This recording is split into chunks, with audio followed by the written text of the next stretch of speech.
amados hermanos, en esta hermosa hora les doy la bienvenida y les saludo con mucho cariño y afecto.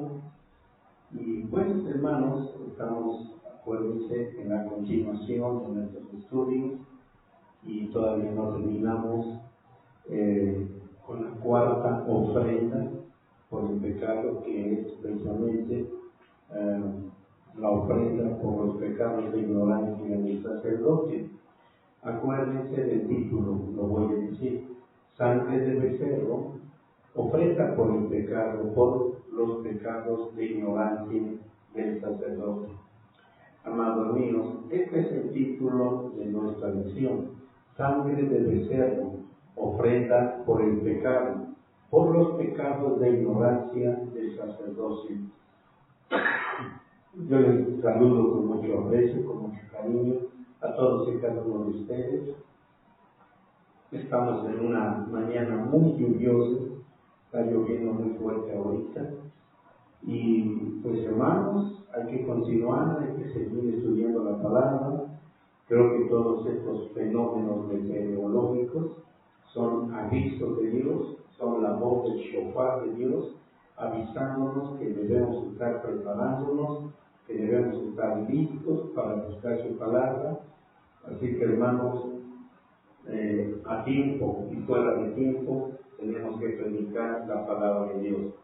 Y, hermanos, hoy es día 22 de abril del 2016, son las 8:03 de la mañana, en una mañana, como ya dije, muy fría, muy lluviosa, está lloviendo muy fuerte, pero aquí estamos tratando de que la palabra del Señor se manifieste en la vida de ustedes, amados míos.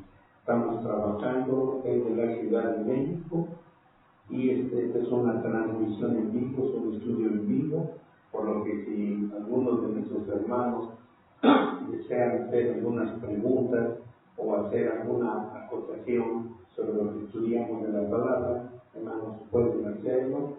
Yo les pido que se registren para que puedan ustedes compartir la palabra y también aportar sus conocimientos. Hermanos míos, pues vamos a darle tiempo a la palabra y, como les dije, mientras no avece más fuerte la lluvia, pues estaré ahorita compartiendo con ustedes la palabra. Vamos a orar pidiéndole a nuestro Dios. Mi bendito Dios y Padre eterno, quiero suplicarte en este momento, mi Señor Dios, que tú traigas la grande y excelente bendición sobre la vida de todos y cada uno de tus hijos, que te entregan su corazón, que te dan su vida devocional, que vienen con el deseo de aprender tu maravillosa palabra, Dios. Por favor, bendícelos, por favor, extiende tus manos sobre la vida de todos y cada uno de ellos. Ellos, Señor, ellos se conectan porque tienen hambre de tu verdad, porque tienen hambre de tu palabra. Y yo te ruego, mi bendito Dios, que tú suplas, Señor, sus necesidades y escuches las peticiones de su corazón, Padre, porque todos tenemos necesidades, todos tenemos grandes necesidades. Por eso te ruego que también pongas tu espíritu de la palabra sobre este mensaje que va a ser predicado. Mi Dios, por favor, danos sabiduría, danos entendimiento para conocer tu verdad y tu palabra. Enséñanos, mi Dios, a caminar en estas sendas de tu hermosa y maravillosa sangre. Por Cristo Jesús, Señor, te lo estoy rogando. Gracias, Padre. Gracias, en el nombre de Jesucristo. Amén. Bien, mis amados hermanos, pues vamos a continuar con este estudio y recuerden que tenemos un título bastante hermoso. Estamos hablando sobre los 10 grados de sangre de la ofrenda por el pecado. Yo estoy yendo por subtemas, o sea, el tema general de nuestro estudio es 10 grados de sangre de la ofrenda por el pecado. Yo lo estoy seccionando para que ustedes puedan ir en la secuencia de lo que este estudio representa para todos y cada uno de ustedes.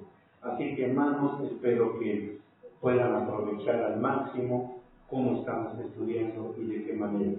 Déjenme hacer una pequeña semblanza, nada más en el principio de nuestro estudio, que se titula Sangre de becerro, ofrenda por el pecado, por los pecados de la ignorancia del sacerdote.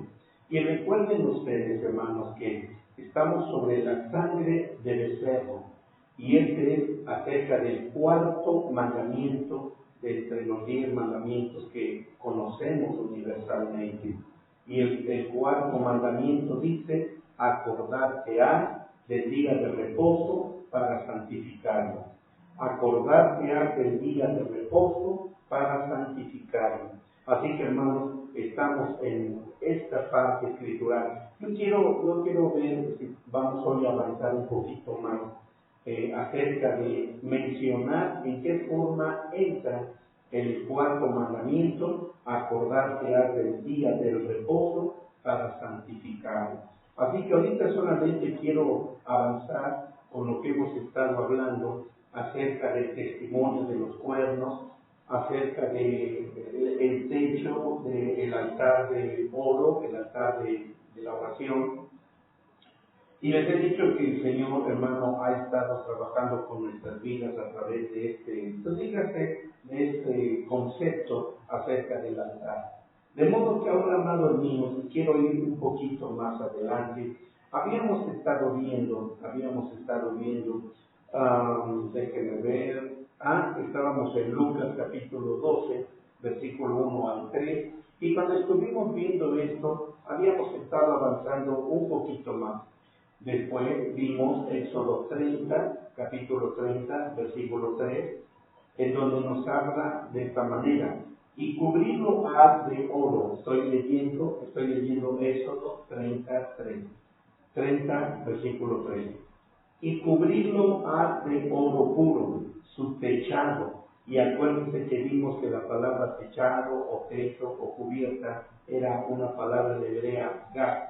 Dice: y sus paredes en derredor, y sus cuernos, y les harás en derredor una corona de oro. Aquí es donde vamos a ver un poquito más adelante, y más adelante estuvimos viendo acerca de este asunto.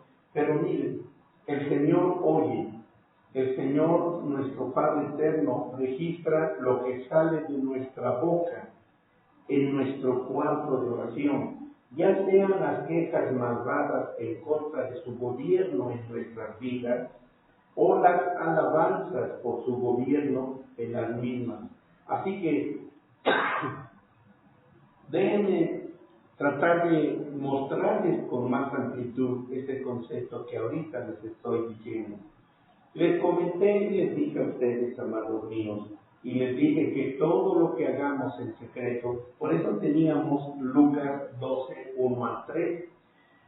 Más que nada, déjenme mostrarles el versículo, el versículo 2, donde dice: porque nada hay encubierto que no hay de ser descubierto, ni oculto que no haya de ser sabido. Ahora, escuchen esto: por tanto, las cuales cosas que dijiste en tinieblas, a la luz serán oídas, y lo que hablaste al oído en las cámaras será pregonado en los terrados. Ahora, recuerden este versículo de parte de helicóptero, me distrae su ruido escandaloso. Entonces les estoy diciendo, amados míos, qué tan importante, miren, ay, bendito su santo nombre. Es tan maravilloso oír la palabra del Señor. A veces omito muchos principios.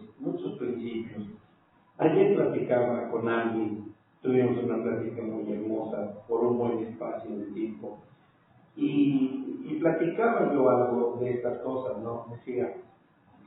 Comentaba en mi plática y decía: si tuviera el tiempo para poder abarcar todo lo que tengo que abarcar para enseñar la Escritura, Dios mío, simplemente cuando dicen el último versículo del último capítulo del Evangelio de Juan, cuando dice: Y hubieron muchas otras tantas cosas que Jesús habló y enseñó, que si se hubiesen escrito una por una, pienso, no cabrían en el mundo la cantidad de libros que se debieron de haber escrito. No sé para qué.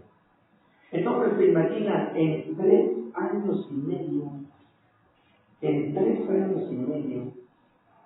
no hubieran cabido en el mundo la cantidad de libros que se debieron de haber escrito en lo que Jesús habló y enseñó en ese tiempo que estuvo allí en la tierra. Entonces, pensemos, la hermana Gil, pensemos en ello. La hermana Gil lleva aproximadamente, pues, ¿qué puedo decir? 70 y tantos años enseñando el mensaje del camino crucificado. Y puedo asegurarles, mis hermanos, que no ha enseñado nada. Estoy hablando en forma comparativa. Estoy hablando de manera comparativa. ¿Sí? Ella no ha enseñado nada todavía en 70 y tantos años. Entonces, imagínense, nosotros tenemos 4 evangelios donde supuestamente se ha narrado la historia de Jesús, sus palabras, sus hechos, sus obras, etc. 4 evangelios. Me gustaría que pudiéramos tener nada más la curiosidad de recompilar cuántas páginas tiene cada evangelio. Nunca he tenido esa curiosidad de hacerlo. A lo mejor con esto que yo les pregunto, ustedes lo hagan. Pero ¿cuántas páginas en total tenemos de los 4 evangelios? ¿Y creen ustedes, o pueden pensar que eso representa toda la historia, todo el movimiento de obras que hizo el Señor Jesucristo? De ninguna manera. Es una microsíntesis de lo que Jesús hizo. Así que entonces, hermanos míos, por eso es por lo que yo me quedo pensando, cómo es que al dar cada estudio, uno quisiera abarcar toda una amplia gama de conocimientos que ustedes necesitan obtener y recibir. Pero miren, solamente voy a tomar un pequeño atajo, porque si no, nunca voy a terminar. Se me está haciendo muy grande este punto sobre el 4.º mandamiento y sobre la 4ª ofrenda. Así que déjenme mostrarles algo, porque de otra manera, hermanos, yo necesito darles a ustedes el conocimiento de la palabra de Dios. Y perdónenme que en algunas ocasiones me brinco muchos conceptos, ¿verdad? Pues por lo mismo como acabo de hacer es una explicación. Pero vamos a ver. Probablemente si les muestro un dibujo aquí en el pizarrón, a lo mejor ustedes puedan entender mejor. Si tuviera alguien que me estuviese ayudando para hacer esta demostración, sería más fácil que estar dibujando. Pero déjenme intentar, tratar de explicar. Vamos a dibujar aquí, vamos a dibujar una casa, Y digamos que aquí en esta casa, obviamente, tenemos la entrada. Vamos a imaginar que aquí tenemos el camino para entrar. Digamos que esta casa, amados míos de internet, digamos que es el cuarto de oración. Digamos que esta casa es el terrado. Digamos que esta es una casa cuadrada. Este es tu cuarto de oración. Este es el lugar donde tú acostumbras a entrar, a hablar, a dialogar, a orar, a glorificar, a alabar el nombre del Señor, etcétera, etcétera. Así que hay 2 formas en las que tú puedes venir aquí, hermano, para entrar, y de esta manera, pues ahí vienes, ¿verdad? Listo para entrar a tu cuarto de oración. Listo para entrar a tu cuarto de oración. Pero cuando la palabra de Dios dice esto, quiero que pongan toda su atención, porque si no, no van a entender el concepto.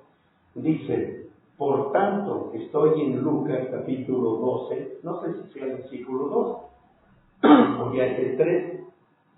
Por tanto, las cuales cosas que dijisteis en tinieblas, aquellas cosas que tú dijiste en tinieblas, miren, a la luz serán oídas.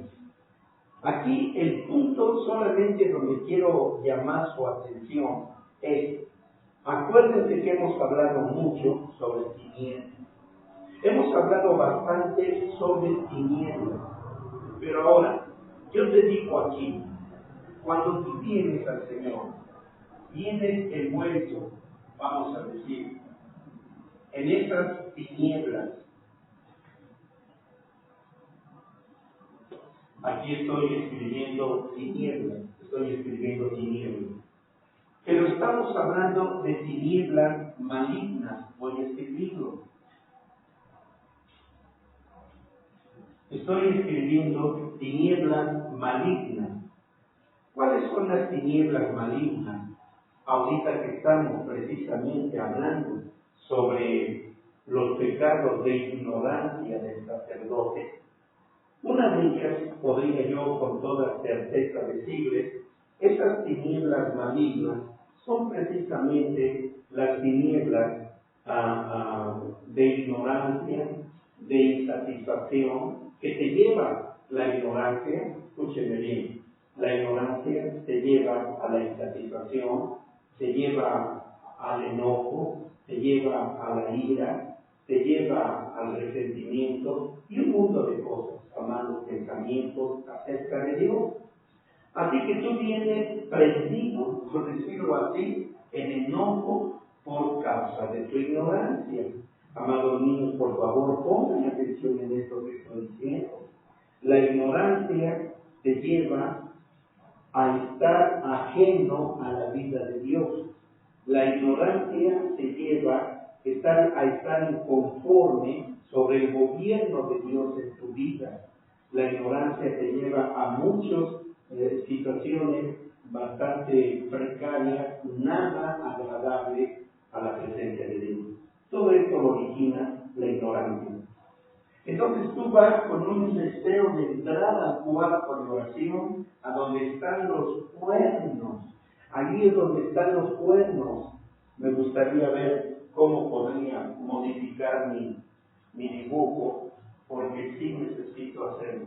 Espérenme tantito, lo voy a modificar, hacer una modificación y lo voy a dibujar de esta manera. Fíjense bien, lo voy a dibujar de esta manera. Vamos a verlo aquí. Y entonces, este es tu cuarto de oración. Este es el terrado, por así decirlo. Este es el terrado. Así que ahora vamos a verlo así. Ahora me gusta más porque podré ilustrarles el concepto que quiero enseñar. Entonces, aquí tenemos ¿qué cosa? Aquí tenemos los cuernos. Entonces, al tener aquí estos cuernos, vean ustedes, entonces estos cuernos son los cuernos del testimonio. Así que aquí los tenemos. Tú entras a tu cuarto de oración, probablemente lo que tú no sabes es que hay unos cuernos que son los que van a dar la voz del testimonio.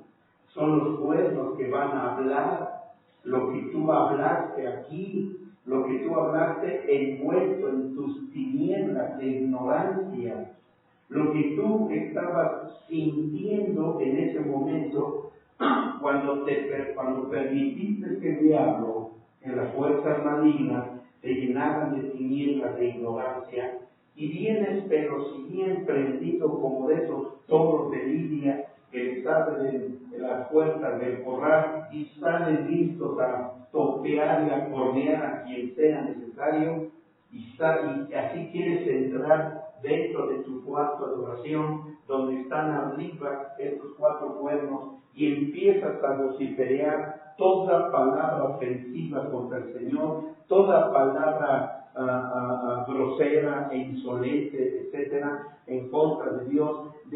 Llevas todos tus malos pensamientos, reclamos, murmuraciones, blasfemias y todo aquello.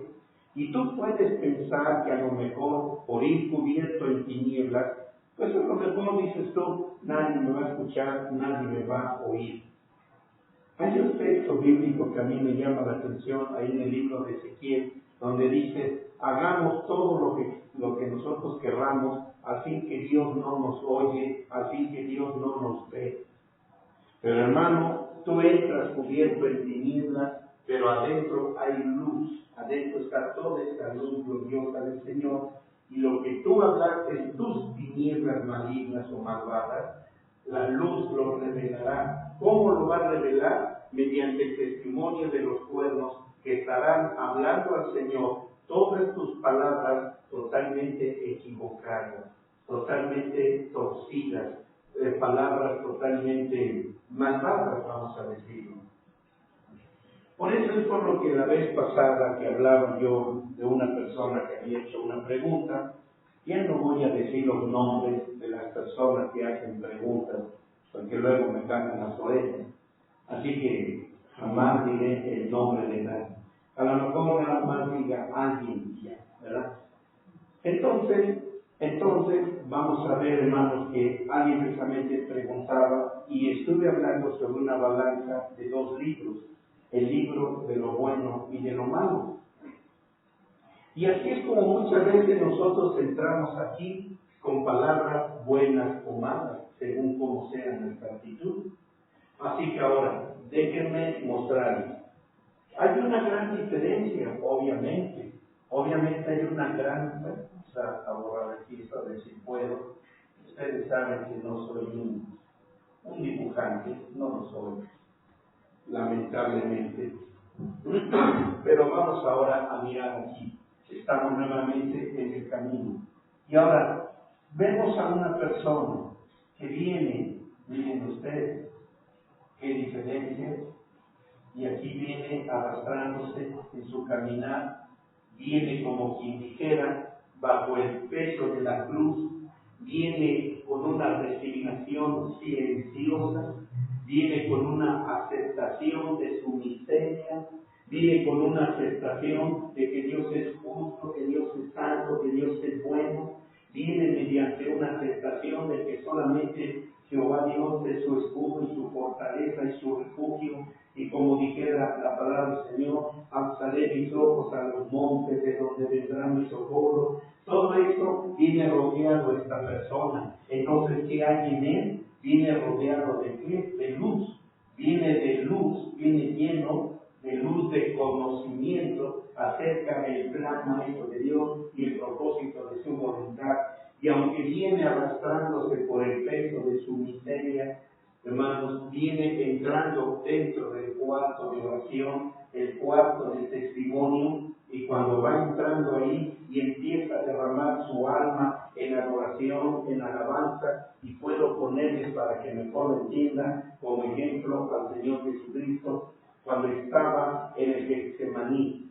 Si ustedes hacen memoria, amados míos, se darán cuenta que el Maestro, el Señor Jesucristo, siempre acudía al huerto de Getsemaní para poder orar, para entrar en comunión, para entrar en diálogo con el Padre Eterno. ¿Y qué significa en realidad el Getsemaní? Es el lugar, ¿verdad?, de la oración, es el lugar del quebrantamiento, es el lugar para los quebrantados de corazón. Y Jesús traía sobre él una profecía cuando dice la palabra de Dios que Él fue molido con nuestros pecados y que Él estaba siendo exprimido, por así decirlo, por toda esa carga que Él llevaba a causa del pecado tuyo y mío. Así que el Señor estaba siendo exprimido, estaba siendo llevado para que sacara todas aquellas cosas que necesitaba sacar, pero Él nunca sacó quejas, murmuraciones. Él iba a este cuarto de oración del Getsemaní y ahí oraba, y ahí hablaba con el Padre, y hablaba de cosas, hermano, que ni siquiera quedaron registradas en la Biblia, porque han de haber sido las cosas más asombrosas y maravillosas. Algún día cuando estemos con el Señor, podríamos decirle, Maestro, podríamos saber qué cosas hablabas con tu Padre cuando ibas a Getsemaní a la oración. Y créanme que Él con mucho gusto nos va a dar una revelación de todas esas verdades.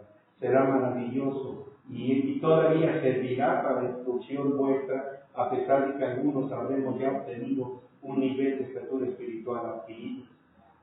Pero miren, espero estar dejando claro este concepto de ir a nuestro cuarto de oración.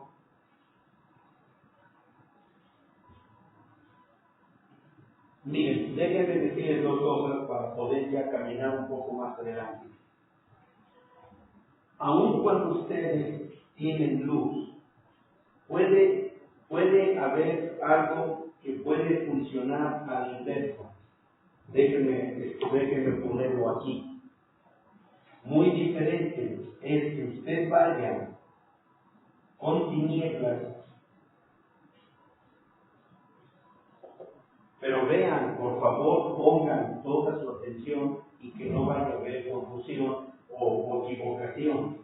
Hace un momento borré la palabra tinieblas, pero decía tinieblas malvadas. ¿Vieron eso? Tinieblas malvadas. Ahora no estoy escribiendo tinieblas malvadas. Hay veces las tinieblas pueden estar por dentro y la luz por fuera, o viceversa. Ahorita estoy dibujando o ilustrando tinieblas, luz por dentro y tinieblas por fuera. Hay ocasiones, hermanos míos, en que nosotros llega el momento que no entendemos en su plenitud las cosas que Dios está haciendo en nuestra vida. A veces no entendemos. A veces Dios simplemente implementa su plan gubernamental en nuestra vida, pero a veces no sabemos cómo obedecer. Entonces, cuando no sabemos cómo obedecer, mejor miren, cúbranse de tinieblas, no de ignorancia, tinieblas de temor, de respeto delante de Dios, y digamos, Señor, aquí vengo.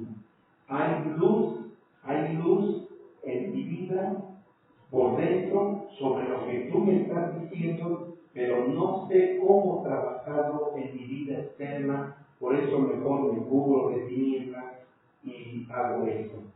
¿De qué ejemplo es lo que estoy hablando? A lo mejor no me están entendiendo bien, pero miren, puedo decirles a ustedes, en este caso, la luz es teoría. Tinieblas, vamos a hablarlo en la práctica. Déjenme ponerles un ejemplo muy bueno y que les va a ayudar a entender lo que estoy diciendo. Probablemente esto les sea a ustedes un poquito raro lo que estoy hablando. No tiene nada raro, escúchenme bien. Estamos hablando de Job. Ahora, quiero llevarlos en su pensamiento a Job. Job, al principio, fíjense bien, tenía luz de entendimiento, ¿sí o no? Se los voy a decir, no me respondan, solamente les dejo la pregunta en el aire, pero yo les voy a ayudar a responderlos. Él tenía luz de conocimiento. ¿Cómo puedo saberlo? Por las palabras que él dijo, Jehová dio, Jehová quitó, y bendito sea el nombre de Jehová. Y luego vio que sus hijos cometían pecados. Él decía, puedo pensar que mis hijos, al tener una fiesta de cumpleaños con sus hermanos y hermanas, hayan cometido algún tipo de pecado. Entonces dijo él, haré sacrificio y presente de paz delante de Dios en favor de mis hijos. Entonces quiere decir que sabía del conocimiento, tenía conocimiento de la palabra de Dios. Pero cuando el Señor lo hirió con una ley, con una sarna de pies a cabeza, ¿recuerdan ustedes que él se cubrió con un saco de silicio? Se cubrió con un saco de silicio. Amados míos, espero que ustedes sean estudiantes de su propia Biblia y sepan por dónde estoy caminando con ustedes. Entrar en lujos de detalles hay veces es imposible, por lo menos para mí que no sé predicar y que no conozco mucho. Entonces eso déjenselo a un buen maestro de Biblia, pero yo no lo soy. Así que ahora escúchenme. Cuando él sintió todo el peso de Dios en su vida, dice la Biblia que se cubrió con un manto de silicio, es decir, se cubrió de tinieblas. Se cubrió de tinieblas mientras Dios empezó a hacer una labor, un trabajo en él. ¿Quieren otro ejemplo? Cuando la tierra estaba siendo purgada, por así decirlo, cuando la tierra estaba en las manos del Señor siendo trabajada por sus manos benditas, recuerden lo que dice la Biblia, la tierra estaba en tinieblas, las tinieblas estaban cubriendo la faz de la tierra. En otras palabras, el Señor puso tinieblas alrededor de la tierra para que nadie pudiera ver la vergüenza de la tierra, para que nadie viera la vergüenza de la tierra.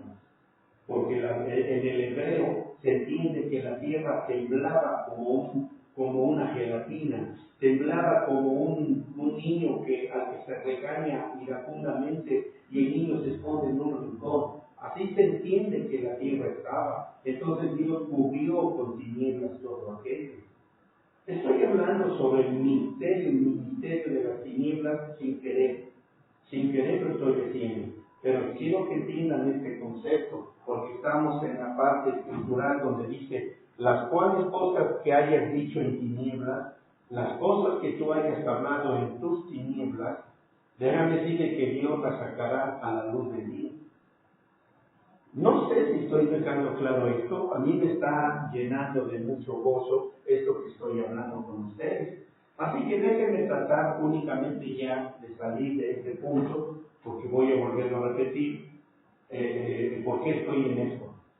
¿Cuántas veces en tu ignorancia, verdad, en tus tinieblas tuyas, dices, ¿y por qué yo, Señor? ¿Por qué a mí es la que más me tienes con necesidad? ¿Por qué a mí es la que menos tengo para comer, para vestir, ni siquiera para comprarme unos zapatos? Señor, ¿por qué soy yo a quien todo el mundo humilla? ¿Por qué de ser yo, Señor? Todo esto tú lo hablas en tinieblas y esto está mal, está muy mal delante de Dios, porque todas esas palabras ociosas que estás diciendo van a ser proclamadas por los buenos del testimonio que llegarán a la presencia de Dios. En lugar de que tú puedas decir, Señor, si aquí y así me quieres tener, si aquí así quieres que esté, Señor, glorificado y santificado sea tu nombre. Señor, si debo de dormir ahí en la calle mojándome, Señor, si esa es tu voluntad, si eso es lo que tú quieres, Señor, haz conmigo lo que tú quieras. Ustedes podrán pensar, muéstrenme en la Biblia, aparte de Jesús, a alguien que haya sufrido una situación como esa. ¿Me quieren desafiar? ¿Me lanzan el desafío? Se los voy a decir. Y les tengo una respuesta. A Dios es toda la gloria, bendito sea Él. Un hombre que se sintió tan lleno de orgullo, un hombre que se paseaba por sus jardines colgantes, no sé si ya saben a quién estoy refiriendo. Un hombre que se llenó de tanto orgullo y tanta arrogancia que empezó a desafiar a Dios por toda su obra. Aquel hombre, todavía voy a contar la historia, a ver si ya saben a quién estoy refiriendo. Y vino el profeta, no les digo el nombre del profeta para que lo rasguen en su memoria. Y luego vino el profeta y le dijo, puesto que tu corazón se ha enaltecido por encima de Dios, Dios te convertirá en alguien como los que comen hierba del campo y son bañados con el rocío de la noche.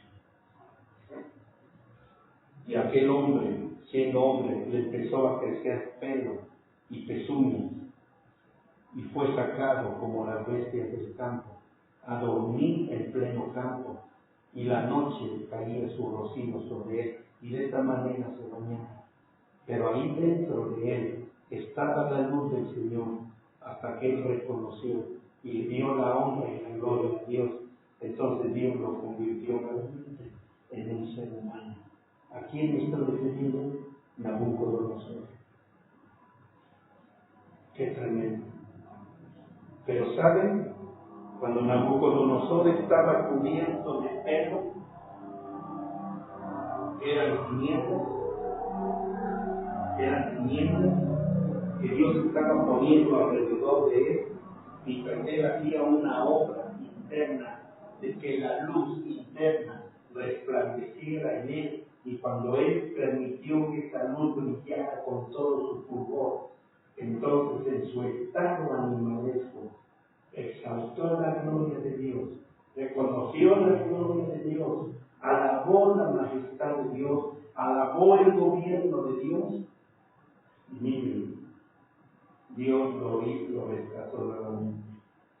¿Qué pasó? Desde dentro de él, los cuernos del altar resplandecieron con un clamor, gritaron con un grito de júbilo: Nabucodonosor se ha arrepentido, Señor. Nabucodonosor se ha arrepentido. Nabucodonosor se ha arrepentido. Pasa la cuarta. Nabucodonosor se ha arrepentido. Y esto movió el corazón del Señor y dijo: ahora sí, ha cuajado, por así decirlo, ha hervido bien, ya está bien cocido, ya está bien preparado, ahora sí. Y las tinieblas, como cuando se rompe el cascarón para que salga lo que había dentro del huevo, así se abrieron las tinieblas para poder dar testimonio de que Nabucodonosor había estado ya, o que ya estaba totalmente preparado. ¿Son malas las tinieblas de Dios? No son malas. Las tinieblas nuestras son las que nos llevan a cometer errores. Las tinieblas nuestras son las que nos llevan a la ignorancia y hablamos en contra de Dios, un mundo de sandeces, que nunca vemos nuestra prosperidad. Nunca vemos nuestra prosperidad. ¿Por qué, hermanos? Porque simplemente hablamos en tinieblas, pero la luz lo demuestra delante de Dios, y por eso es que nunca recibes bendición. ¿Por qué crees que Dios tiene el placer y el dolor en un equilibrio perfecto? Si tan solo tú y yo aprendiéramos que en la vil desesperación, en la vil miseria, en el vil abandono de los demás, donde nadie siquiera sabe que existimos, si ahí tan solo levantamos el nombre y ahí hacemos conocido el nombre y corremos al cuarto de oración, entonces, mis hermanos, otro cantar habría en nuestras vidas, otro sol brillaría sobre nosotros. Pero en las tinieblas malignas olvidamos hasta la palabra de Dios, olvidamos nuestra conducta, olvidamos lo que somos, olvidamos un mundo de cosas. Bueno, creo que era necesario hablar de esto. Probablemente alguien estaba necesitando, no solamente mis hermanos que ahorita están conectados, sino alguien que lo oiga en forma diferente. Yo creo que Dios es el que tiene, siempre lo he dicho, Dios tiene su plan maestro y su propósito de su voluntad. Y si tuve que irme por este atajo y mostrarles todo esto, es porque alguien lo está necesitando. A Dios sea toda la gloria. Así que ahora, mis amados hermanos, déjenme ir aquí a otra parte. Les estaba hablando, por ejemplo, que el Señor habla del pájaro, el Señor habla del gorrión. ¿Se acuerdan que les he hablado en otras ocasiones? No meramente que les he hablado, pero se acuerdan que les he mencionado sobre la tórtola en el desierto, sobre la paloma solitaria en el desierto. Les he hablado del trovador, les he hablado de cosas como estas, y ahora quiero hablarles sobre el gorrión que usa el tejado. Pero miren, primero tengo que mostrarles el texto. Salmo 102, versículo 7.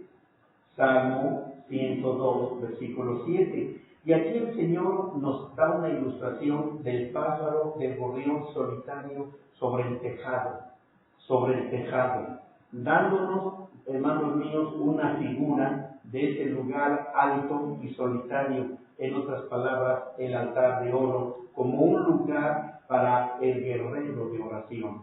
Es aquí, hermanos, quiero que entiendan que esto que estoy dibujando aquí no es otra cosa más que el altar de la oración, el altar de oro, la casa de la oración, la casa donde el Señor nos lleva a estos pueblos. Ahí es el lugar solitario, ahí es el lugar, hermano, donde Dios parece que tú te puedes disgustar y enojar porque todo el mundo te ha abandonado, porque nadie te invitó a la boda, porque nadie te invitó al pastel, porque nadie te invitó al paseo, y te sientes tan desdichado, tan abandonado de muchas formas y maneras, amado mío, que entonces simplemente no puedes tú servir, no puedes ser útil y no puedes tomar la semejanza de este gorrión solitario en el tejado, porque Dios va a alejar a toda la gente de ti. Dios va a quitar a toda esa gente que tú piensas y dices, si Dios me deja, ellos me van a ayudar, ellos me van a tender la mano, ellos así, ellos así, ellos de esta manera. Pero el Señor quiere que tú vayas solo, porque ahí es donde vas a ser ese gorrión solitario, ese pájaro solitario en el terrado. Y Dios no va a poner a nadie alrededor tuyo, y Él quiere oír tu canción de una paloma solitaria en el desierto. Miren, Salmo 102, versículo 7.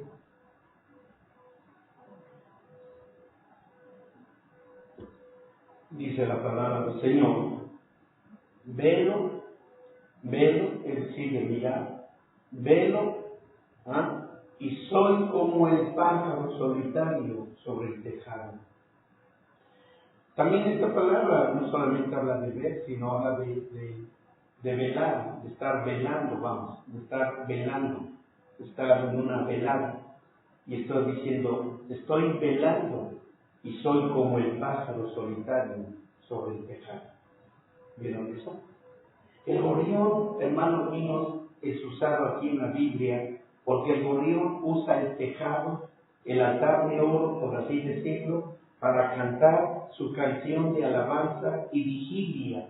Por eso dice velo, de velar, de estar en una velada, de estar en una vigilia, que le da la bienvenida al otro día, que está listo para esperar el amanecer de un nuevo día que traerá nuevas esperanzas y nueva vida para él. Así que, hermanos, testificando, el gorrión siempre estará en el terrado, testificando sobre el nombre glorioso y fiel de nuestro Dios para con su creación. Y el gorrión sabe que su alabanza va a ser oída, pero ¿dónde? En el terrado.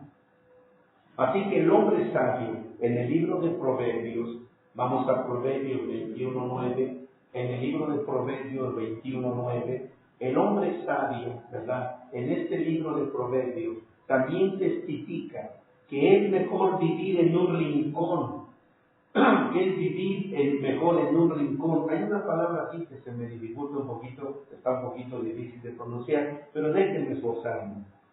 Aquí habla del hombre sabio y él está dando testimonio de que él ha vivido en un rincón de Saquizamí, de Saquizamí. ¿Y qué es lo que significa esta palabra Saquizamí? Es una palabra hebrea aquí para Gad o terrado, y uno de sus significados es, por eso les dije casa,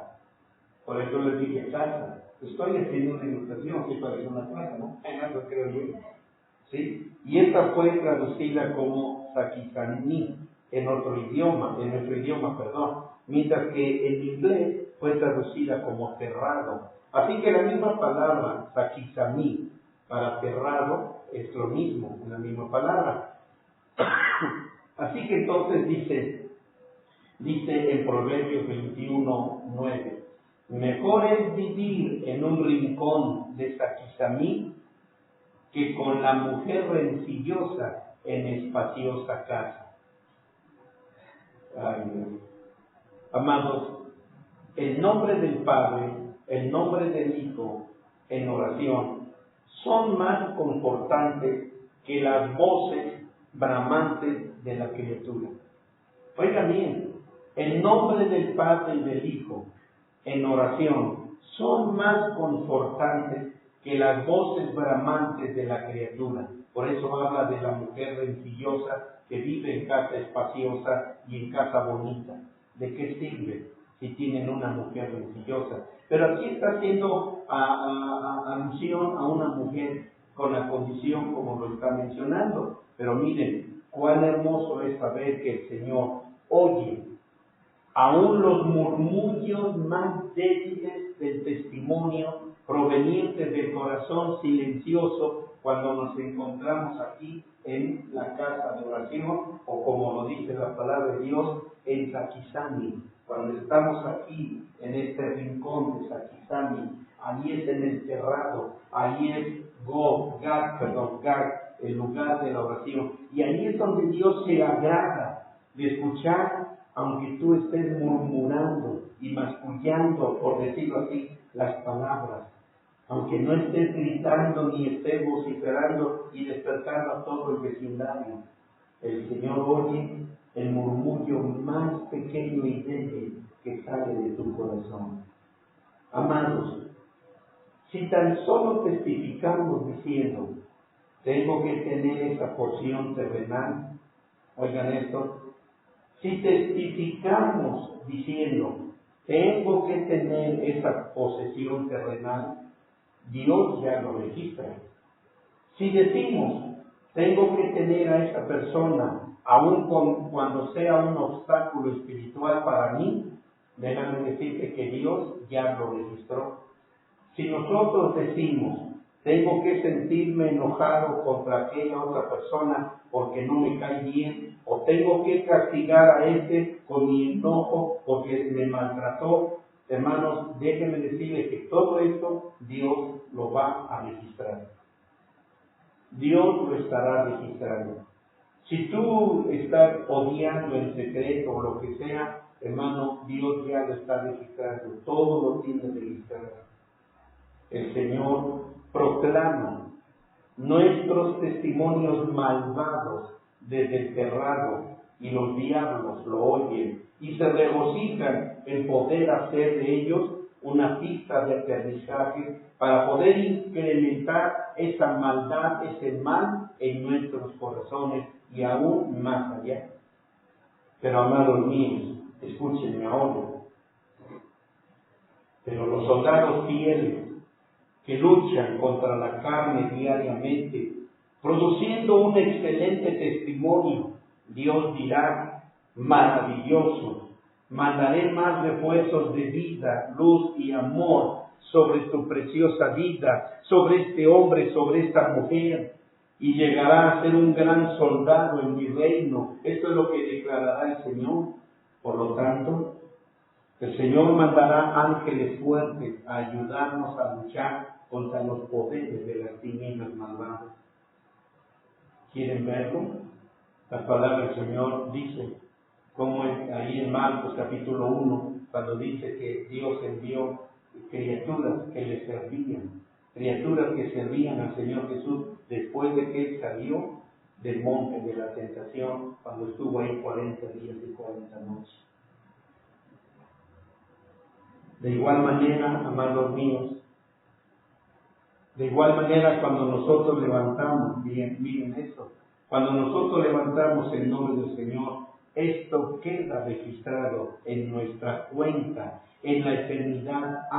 Ahí quedará registrado, en esa eternidad quedará registrado cuando tú dijiste no a aquello, cuando negaste la libertad de Satanás en tu vida, cuando tú rechazaste las ofertas, las tentaciones de Satán, cuando tú echaste fuera esos demonios de tu vida y cuando no te diste al libertinaje para seguir en el camino de la maldad, todo esto quedará registrado en favor tuyo en la eternidad. Espero estarlo dejando claro. Maravilloso, mis hermanos. A veces uno dice, no me importa que quede registrada mis majaderías y mis insolencias en la eternidad, pero nadie me va a ver la cara de tonto, nadie me va a ver la cara de tonta, así que me van a conocer como soy y van a ver que no me importa la eternidad. ¿Qué me importa eso? Si todo el mundo me atropella y todo el mundo me humilla, yo no me dejaré de nadie. Bueno, hazlo. Pero ya quedó registrado, quedará registrado en la eternidad del Señor.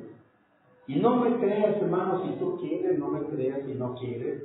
Pero si tú dices, ¿y eso de qué sirve? Si yo ya habré muerto. Yo ya me habré muerto. Hermanos, la muerte, ya les he dicho, no es más que otra forma de vida. La muerte es otra forma de vida. Así que nada de que muerto el perro se acabó la rabia. No. Yo no sé de dónde han sacado eso. No sé qué tontamente o qué mente tan tonta y absurda ha de haber sido un ignorante que miren, de ese ignorante que sacó ese dicho de que muerto el perro se acabó la rabia, cuánta gente ignorante sigue popularizando ese dicho. Yo le quiero pedir a un científico, le quiero pedir de favor que me diga si muerto el perro se acabó la rabia. Si el perro anduvo lamiendo en su momento de la rabia, lamió aquel plato, lamió aquella taza, lamió aquella silla, o le dejó baba a alguna persona en la mano, no me quiero saber si una vez que el perro se murió, también murió la rabia de lo que dejó embarrado por aquí, por allá y llegar en los pasillos. Yo recuerdo una ocasión, y nunca se me olvida una escena en mi vida. He de haber tenido unos 7 años o 6, 7 años. Cuando me acuerdo aquí en este lugar, bueno, no aquí en el templo, no era un templo, era un taller de carpintería, y de este lado no había barro, daba lugar al solar vecino, que tampoco había una construcción. Tampoco había casa de este lado. Así que entró un perro con rabia. Y me acuerdo, no me acuerdo cómo fue que mataron al pobre animal, así rabioso, quedó afuera, ahí el perro tirado, y algunas personas le habían aventado piedras al pobre animal. Las piedras quedaron manchadas de sangre y de baba del perro. Y cuando yo fui a levantar las piedras, no sé, yo digo que es Dios, y siempre voy a decir que es Dios. Me acuerdo que tomé una pala, que usan los albañiles para hacer la mezcla, levanté los tabiques y los vine a aventar no sé por dónde. Cuando mi papá salió y vio que ya no estaban las piedras, me dijo, ¿dónde están las piedras? Le dije, ya las quité. Yo vi su cara de angustia de mi papá, una angustia, un pavor, un miedo, porque pensó que había tomado las piedras con la mano y las había ido a botar por allá. Yo sentí el horror, el pavor de él, porque aún en su ignorancia, como quiera que haya sido, dijo, ya te contaminaste de rabia. Y es cierto, era obvio. Pero el alma le volvió a su cuerpo cuando le dije, no, aquí está la pala.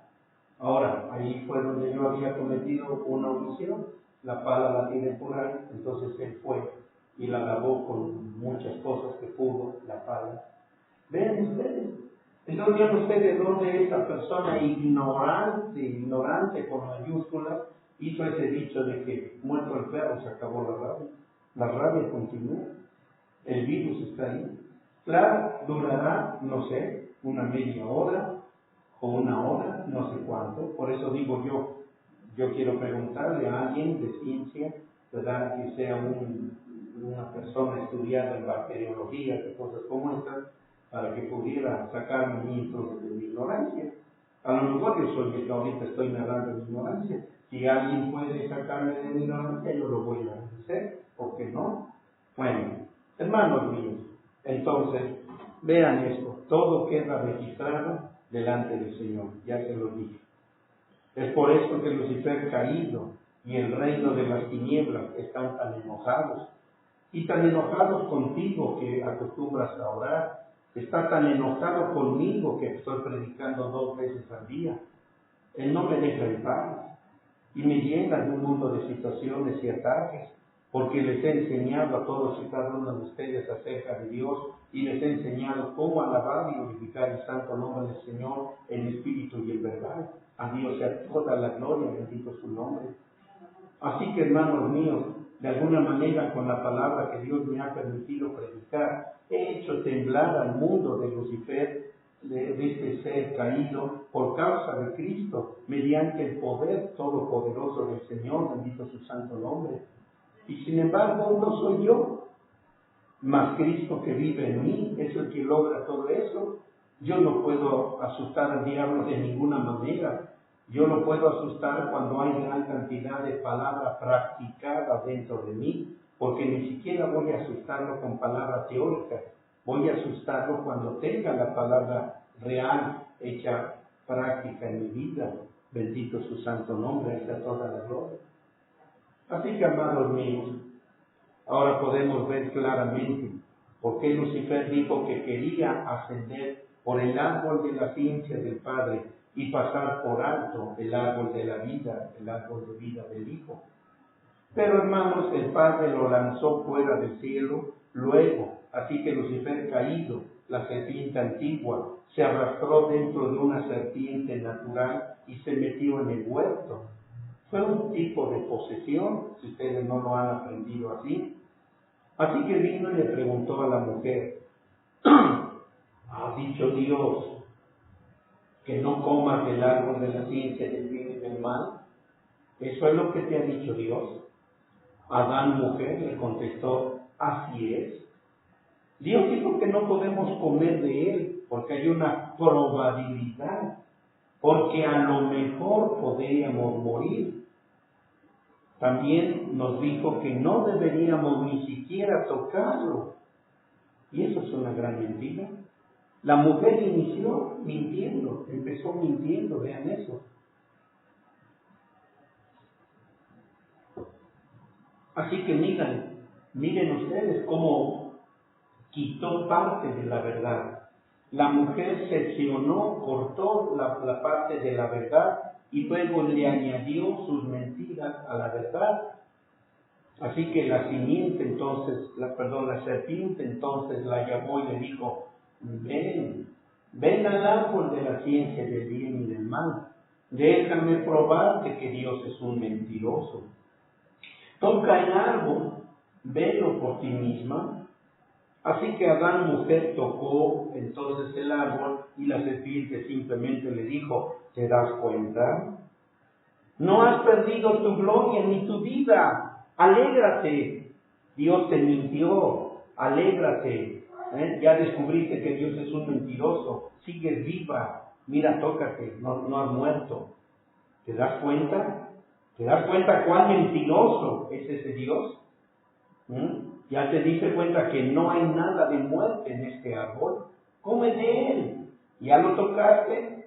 Ahora come de él y lo verás.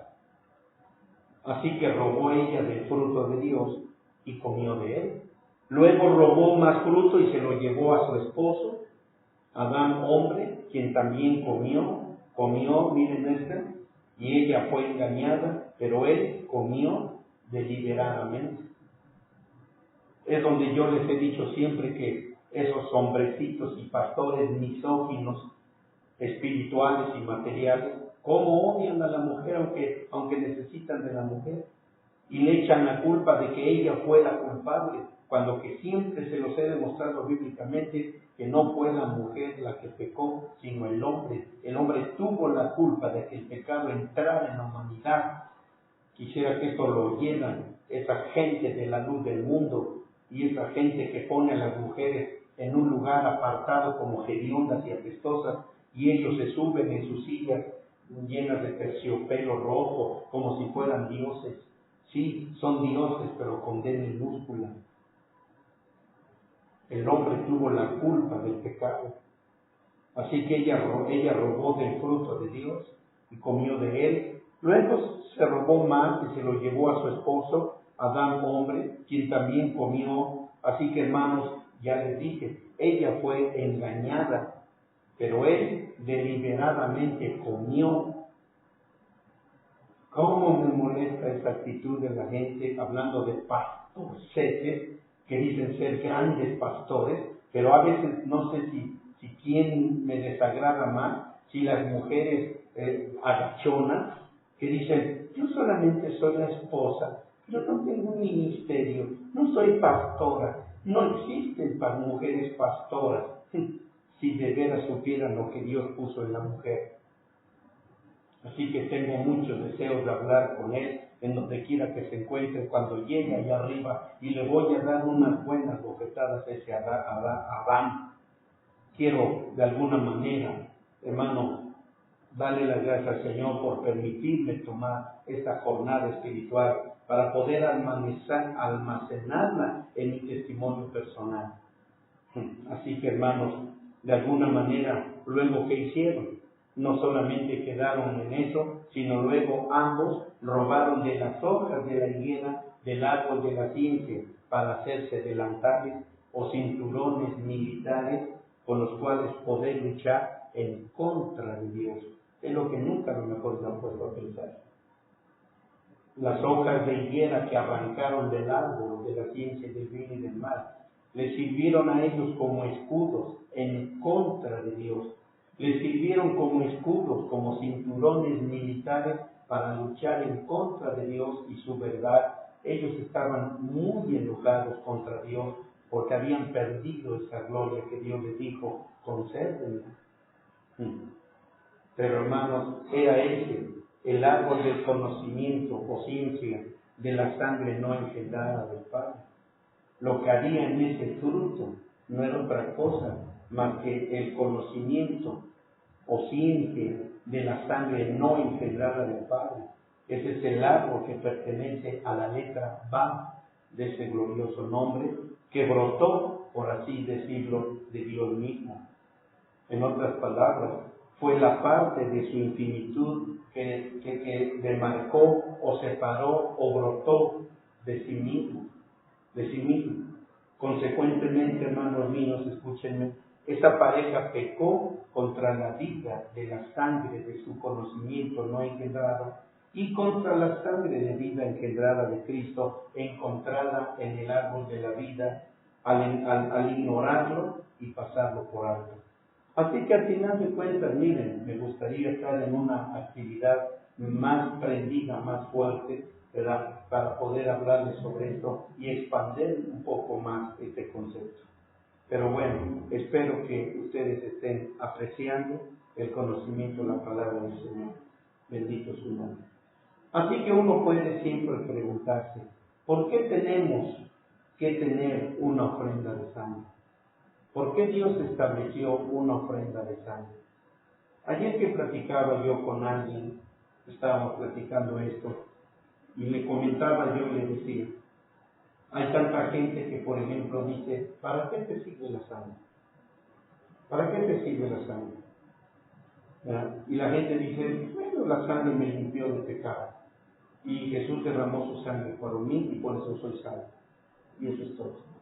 Pero yo le estoy haciendo una pregunta, hermano, que es de una profundidad abismal. ¿Por qué Dios empezó y por qué Dios pidió ofrenda de sangre hasta la fecha hoy en día? Quizás el Señor lo permite. Hablaré de esto en el siguiente segmento. Si Dios me lo recuerda y si ustedes me lo recuerdan, lo hablaré. Así que, amados, espero que haya sido hermoso el mensaje el día de hoy. Espero que haya sido maravilloso lo que Dios nos dio. Y espero que su corazón se inflame de gratitud, de adoración, de alabanza por esta palabra. Así que, hermanos, oremos a nuestro Dios, démosle nuestra gratitud por la sangre, por esta maravillosa sangre. Oremos. Bendito Señor Dios y Padre de nuestro Señor Jesucristo. Yo te doy gracias, mi Dios, por la hermosa palabra que tú nos has dado en esta hora. Y aunque probablemente para muchas personas, Señor, no es tan importante el oír tu palabra, puesto que mira, Señor, casi nadie tiene interés por tu palabra, ni aun cuando pueden oírlo por internet en la comodidad de su casa. ¿Cuánto juicio va a ser derramado sobre tanta gente que pudiendo oír tu palabra, Señor, ni siquiera por internet se interesan en oír el mensaje? ¿Cuánta gente pudiera estar, Señor Dios, oyendo tu palabra? Pero toda esta palabra quedará escrita en la eternidad como un testimonio de que sí se habló, de que sí se dijo, de que sí se dio la instrucción y la enseñanza, como también estará escrito en la eternidad cuánta gente, ni aún por internet, se interesa por oír tu palabra. Ni siquiera por internet, Señor, ellos nada más es cuestión de dar un clic con su dedo y estarán dentro de tu palabra. Pero aún así, Señor, ni siquiera están ahí, ni siquiera, Padre, solamente estas dos personas hermosas que se interesaban en tu verdad, en tu palabra. Los demás están ocupados en las cosas del mundo, en las cosas de la carne y en las cosas triviales que no valen la pena, que son perecederas. Pero tú no obligas a nadie nunca a oír tu palabra. Tú de todos modos das la palabra y das el mensaje. Y quien quiere venir, quiere, y el que no. El que tiene un corazón hambriento y deseoso y sediento de tu verdad y tu palabra, no importa que enfermos o en la cama, pueden tener ahí su celular, su laptop, lo que sea, para entrar en el mensaje de tu palabra. Pero ni aún así lo quieren, Señor. Ni aún así lo desean. Padre, perdóname, te lo ruego en el nombre de Jesús. Y ahora, Padre Dios, por favor, te suplico y te ruego que la gracia del Señor Jesucristo, el amor de Dios, la comunión y la participación de tu Santo y bendito Espíritu sea con todos y cada uno, ahora y siempre, hasta el día de tu pronto regreso. Gracias, mi Dios. Gracias. Amén. Bien, mis amados míos, que Dios los bendiga, que Dios los guarde, que tengan un excelente fin de semana, que el Señor esté con ustedes.